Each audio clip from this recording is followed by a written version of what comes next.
유독 정말 오늘 이제 두 분이 해결하신 사건이 어떤 사건인지 기대가 되는데요. 어떤 사건인가요?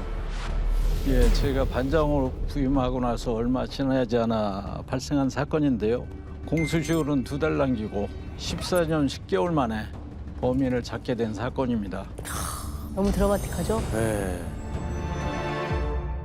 사건이 났을 때는 제가 충주서에 없을 때였는데요. 제가 안 계장님 밑에 들어간 후부터 거의 10년간 입버릇처럼 이 사건에 대해 얘기를 하셨습니다. 은퇴 전에 이 사건은 반드시 해결하고 가겠다고요.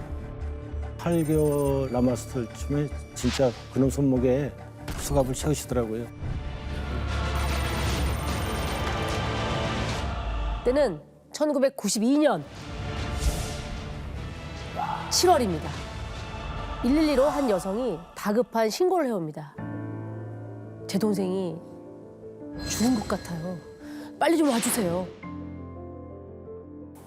동생? 친동생인가요, 그러면?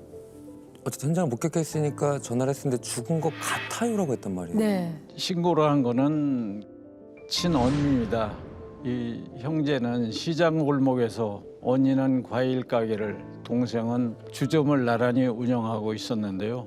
평소 동생 가게에서 점심도 먹곤 하겠는데 그날따라 점심이 다 되어갈 때까지 연락이 없더랍니다. 그래서 언니가 동생 가게로 갔다가 참변을 목격하게 된 상황이었습니다. 일단 신고를 받고 현장에 출동한 형사님들은 현장에 들어가기 전에 바로 주머니에서 이것부터 꺼냅니다. 아. 네. 아시겠어요? 네. 어딜 들어갔다 이걸 꺼냈다고요? 현장으로 들어가기 현장에 전에 들어갈 때? 이걸 먼저 꺼내셨어요.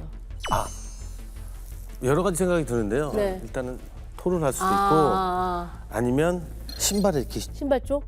신발 쪽? 정한 씨 말이 맞습니다. 현장이 훼손될까 봐 신발 위에 신으려고 가져갔습니다. 어쨌든 이게 92년도이니까. 92년도잖아요. 야, 이런 얘기 또 반대로 이제 과거로 거슬러 가니까 처음 듣는 얘기네요. 그쵸? 과학 수사를 시작할 때거든요. 92년도가. 지금은 이제 신발 덮개라든지 이런 감염되지 않는 방호복 같은 게 잘 되어 있는데 그때만 해도 과학수사대가 그렇게 많이 지금처럼 활성화되어 있지 않아서 형사들이 현장에 다 들어가야 되거든요. 그러면 족적이 남잖아요. 그래서 비닐로 다 이렇게 싸가지고 이제 현장을 들어가서 현장 보존을 하기 위해서 주머니 하나씩 갖고 다녔었죠. 야, 그럼 90년대 초반인데도 이렇게 열악했군요. 굉장히 30년 열악했습니다. 전이니까. 네. 현장 상황은 어땠나요? 예, 사건 현장은 주점의 내실이었는데요. 방 한가운데 피해자가 누워 있었고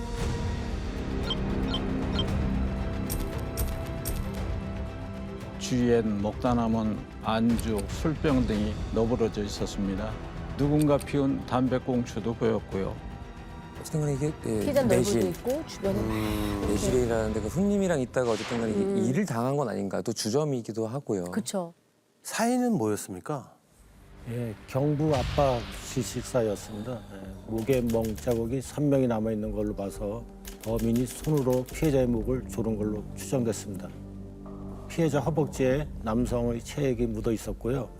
손톱에서도 범인의 것으로 추정되는 DNA가 발견되면서 피해자가 성폭행을 당하거나 저항하는 과정에서 사망한 것으로 보였습니다. 92년도면은 DNA로 뭐 어느 정도가 나왔을까요? 뭐 그냥 혈액형 정도만 그 나오지 정도만- 않을까요? 네, A형의 혈액형을 가진 남성으로 확인됐습니다. 대한민국에 A형 혈액형 가진 사람이 한두 명입니까? 그러니까요. 그리고 또 외국인일 수도 있잖아요. 누군지 모르니까 일단. 그렇죠, 그렇죠. 네네네네. 네. 범인이 남긴 다른 뭐 흔적들은 좀 없었나요? 당시 출입문부터 내실에서 발견된 술병, 술잔 등 범인의 손이 닿았을 만한 곳에 일일이 지문을 떠봤는데 유의미한 지문은 발견되지 않았습니다. 근데 현장을 다시 찬찬히 살펴보니까 술상이 벽 쪽으로 쭉 밀려 있더라고요. 아무래도 범인이 술상을 밀고 난 후에 피해자를 공격했을 것으로 추정돼서 네. 지문을 떴는데 거기서 아주 또렷한 지문이 나왔습니다.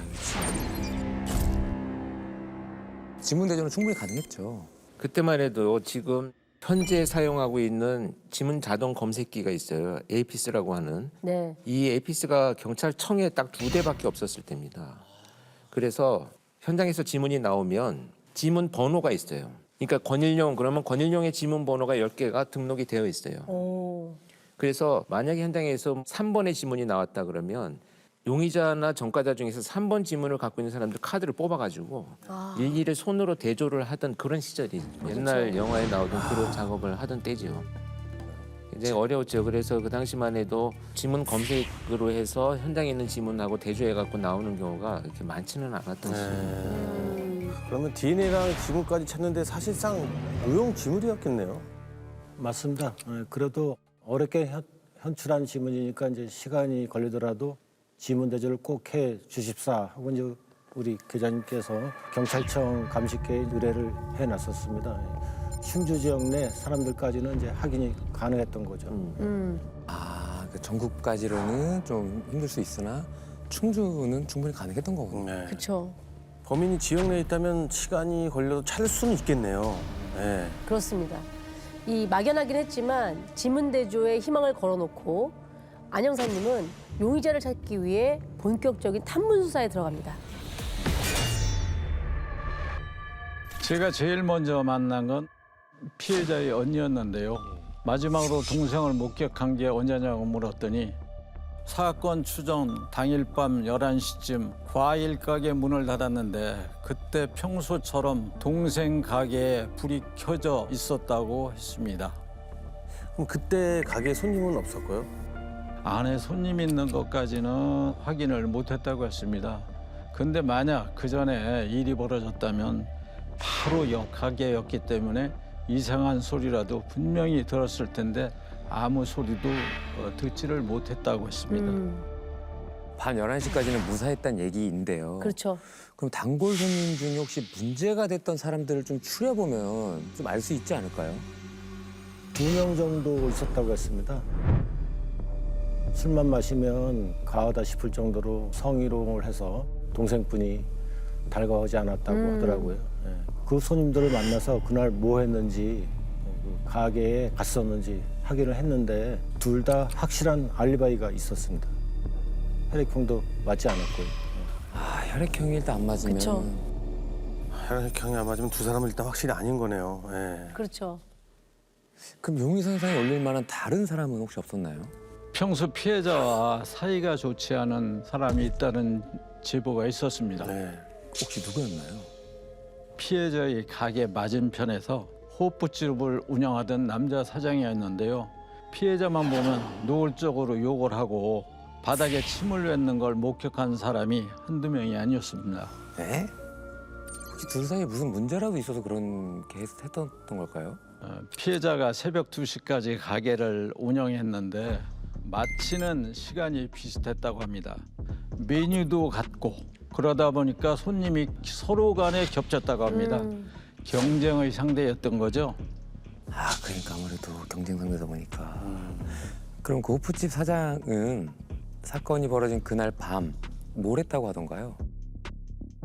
계속 가게에 있었다고 했습니다. 예. 근데 문제는 그날 남자의 알리바이를 확인해 줄 사람이 아무도 없더라고요. 가게에 손님이 없었던 거죠.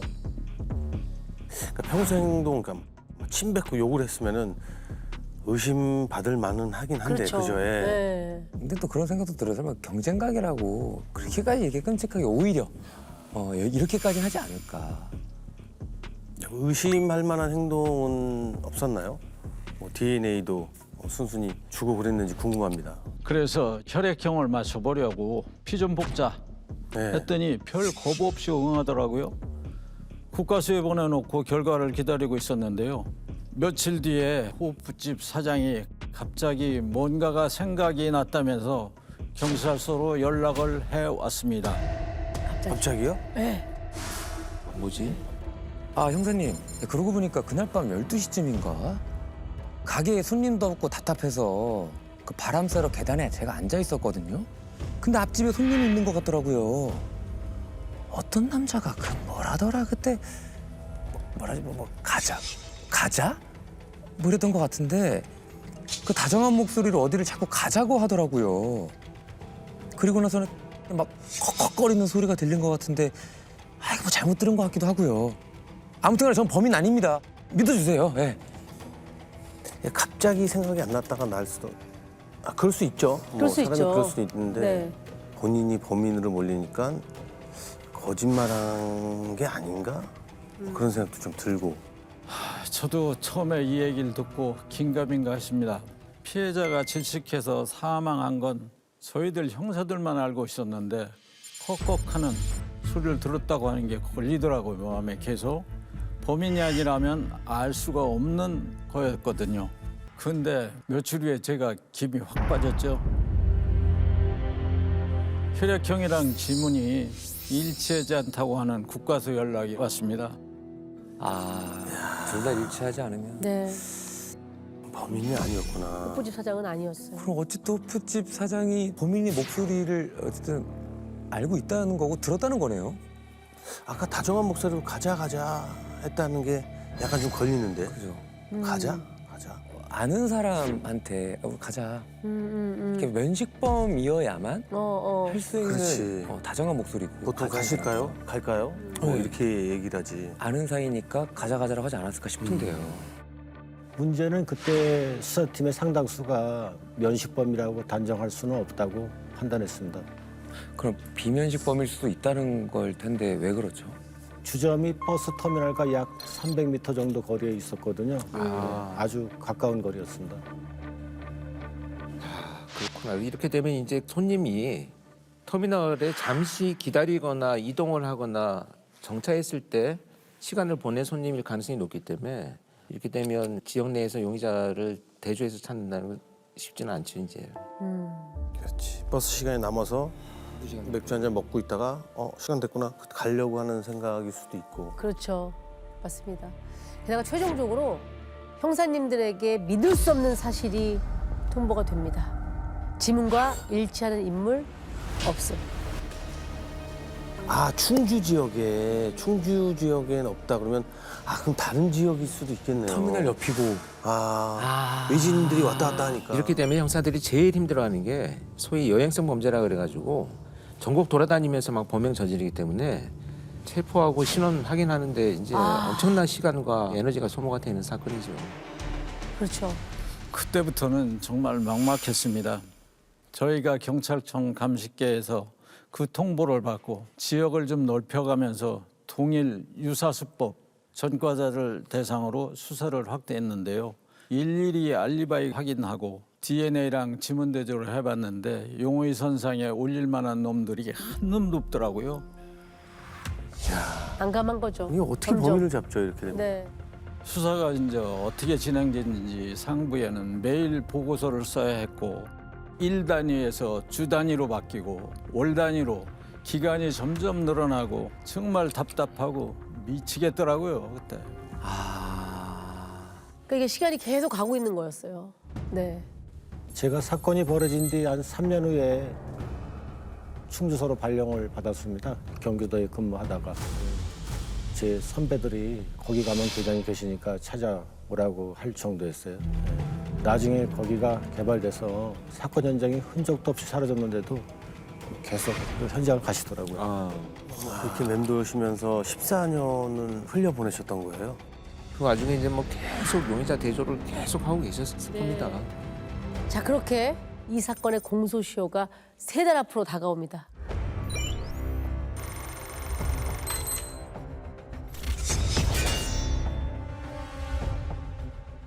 그 당시 제 퇴직이 8개월을 앞둔 시점에 유일한 미제 사건으로 남아 있었습니다. 네. 이 사건을 해결하지 못하면 퇴직해도 2다리 뻗고 잠잘 수가 없는 것 같더라고. 근데 반가운 소식이 하나 들려왔습니다. 본청에서 지문 자동 검색 시스템이 완성됐다는 내용이었습니다. 이야 드디어 과학이 발전을 해서. 그렇지. 14년이 지났으니까. 눈으로 대조하던 걸 이제는 자동으로.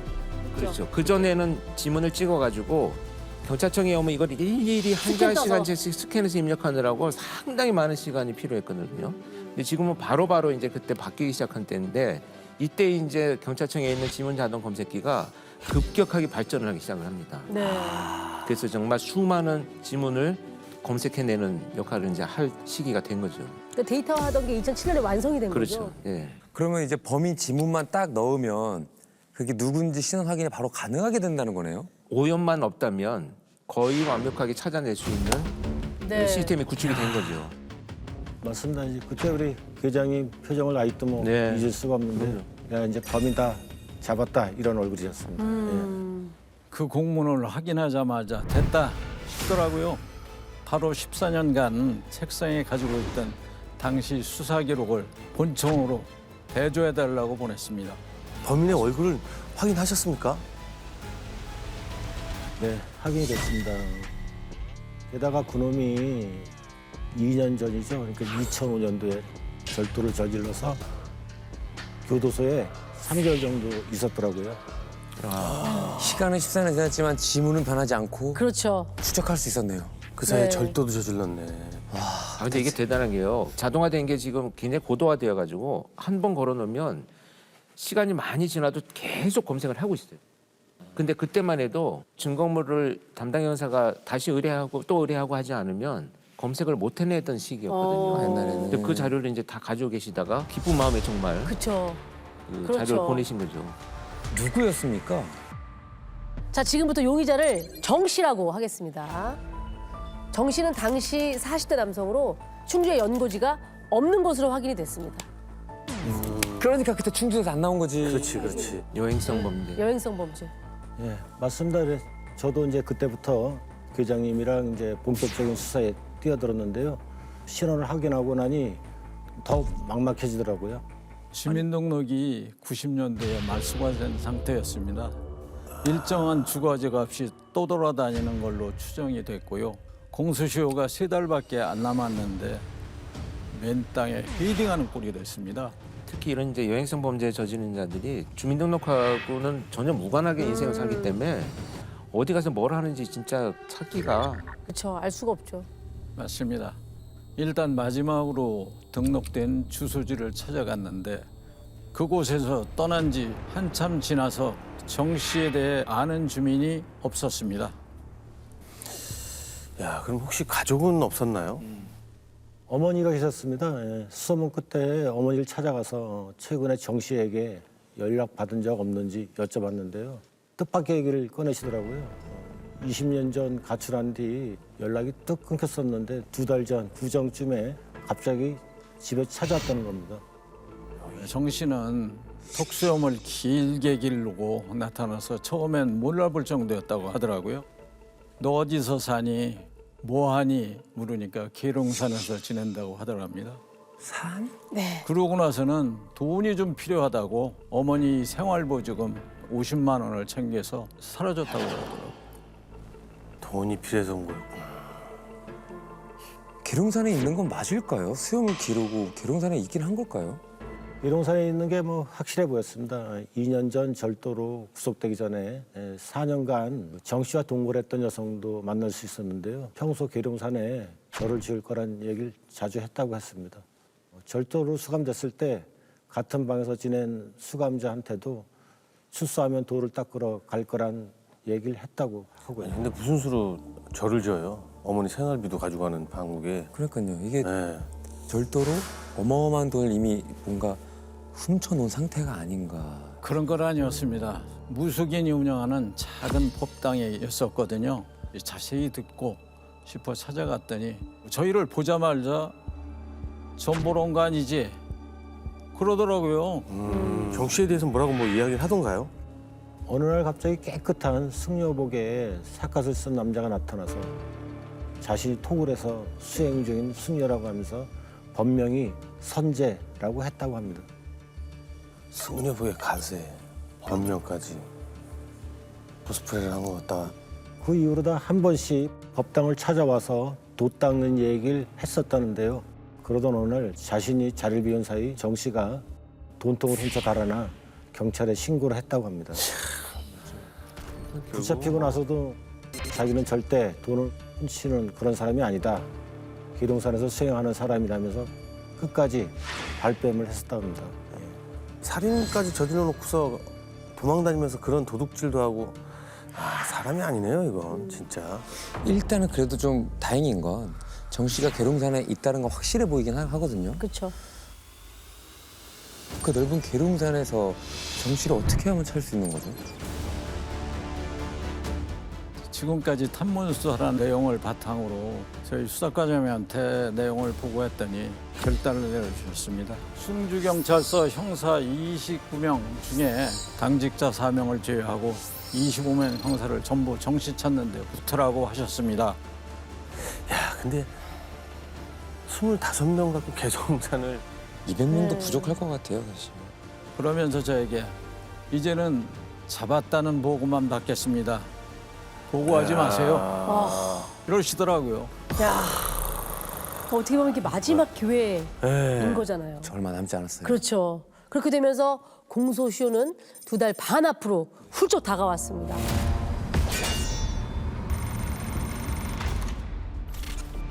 형사님들은 곧바로 계룡산 수색 작업에 들어가게 됩니다. 20년도 더 된 말소된 주민등록증 한 장을 들고 계룡산으로 갔습니다. 계룡산에 있는 사찰이었는데요.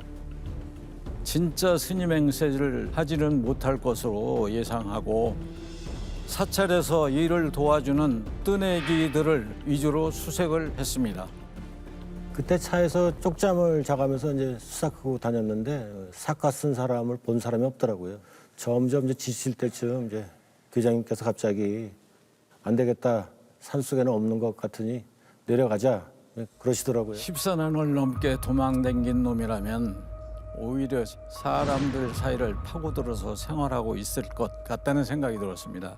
그래서 사진을 복사해서 관광지를 중심으로 전부 뿌리고 다녔습니다. 네. 자, 그렇게 수색 14일째가 되던 날 정 씨에 대한 제보가 들어오기 시작합니다. 나 이 사람 알아요. 그 사카 쓰고 다니던데? 이제 하나둘씩 이제 제보가 오기 시작하는 거죠. 네. 근데 어디에 있다고 하던가요? 그 계룡산 수협에 가끔 나타난다고 했습니다. 잠복에 들어갔어요. 초입에. 다시 잠복에 들어간 지 5일이 지날 무렵 안 계장님의 휴대전화가 울립니다. 응? 선배님, 여기 가 쓰고 돌아다니는 놈이 있는데 아무래도 그놈 같습니다. 드디어. 그래서 저는 그놈의 뒤를 일정한 거리를 두고 조용히 따라붙으라고 지시를 하고 규용이랑 위로 달려갔습니다. 가보니까 정말로 승려복장에 삿갓을 늘러쓴 놈이 천천히 걸어내려고 있더라고요. 그래서 한마디를 딱 던졌죠. 어이 정씨, 오래간만이다. 누가 보면 마치 원래 친한 사이. 그렇지. 정 씨의 반응은 어땠나요? 누구야? 이러면서 삿갓을 확 번던데 한눈에 봐도 정씨가 맞았습니다. 그래서 우리 충주에서 왔는데 너 15년간 고생 많았다 하니까 그때부터 정씨 머리에서 자갈 굴러가는 소리가 막 들리더라고요. 체포고지하고 수갑을 딱 채웠죠. 대체 왜 그랬습니까? 자, 한번 직접 들어보시죠. 아, 네. 경찰은 마침내 이 사건의 용의자 모 씨를 붙잡았습니다.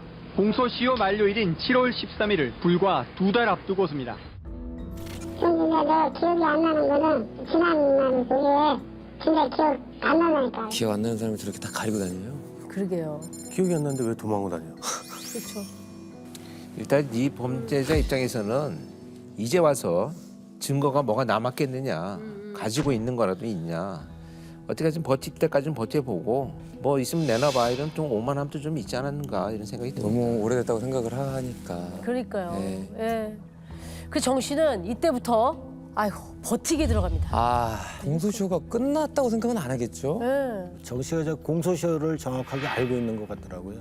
일단은 모른다, 잡아떼고 버티면 어떻게든 지나가겠지 하고 생각하는 것 같았습니다. 아 진짜 뻔뻔하다.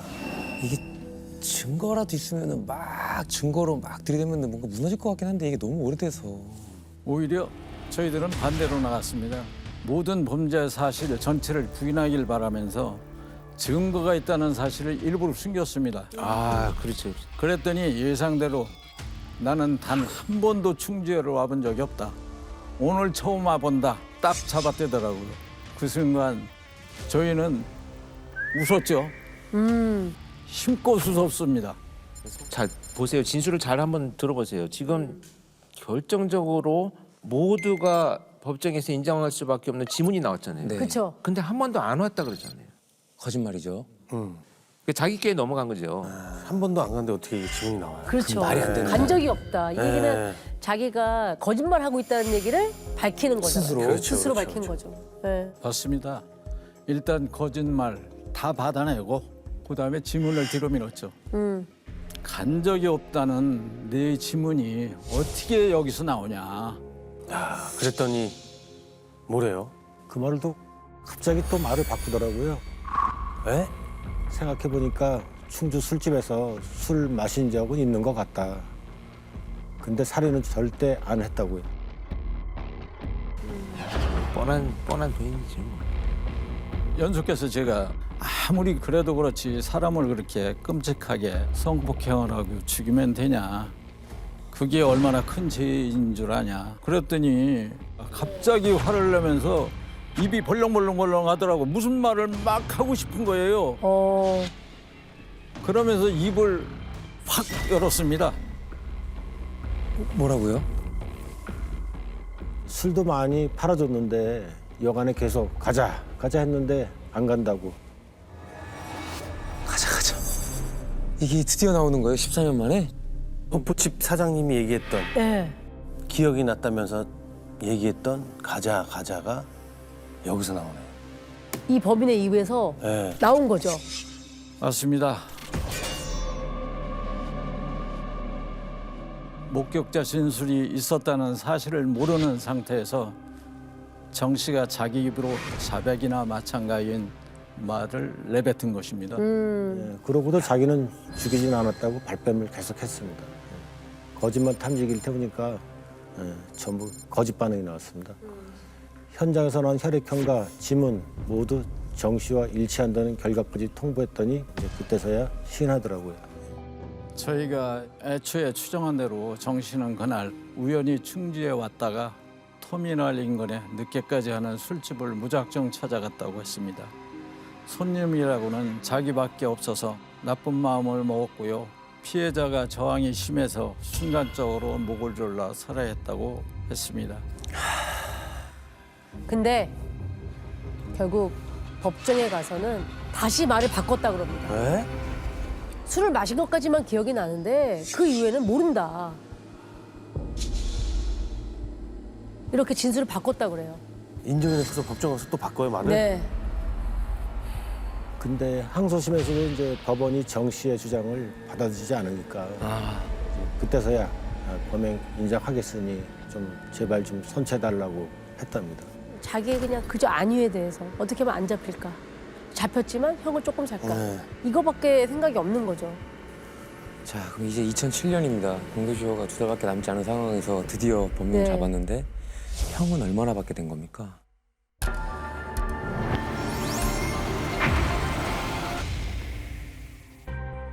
결국에는 죄값을 받게 하셨네요. 그렇죠. 받은 거죠. 예. 예. 그 결과를 듣고 심정이 좀 어떠셨습니까? 한마디로 발등에 박혀 있는 대못을 뺀 기분이었습니다. 아. 즐겨봐 이 채널.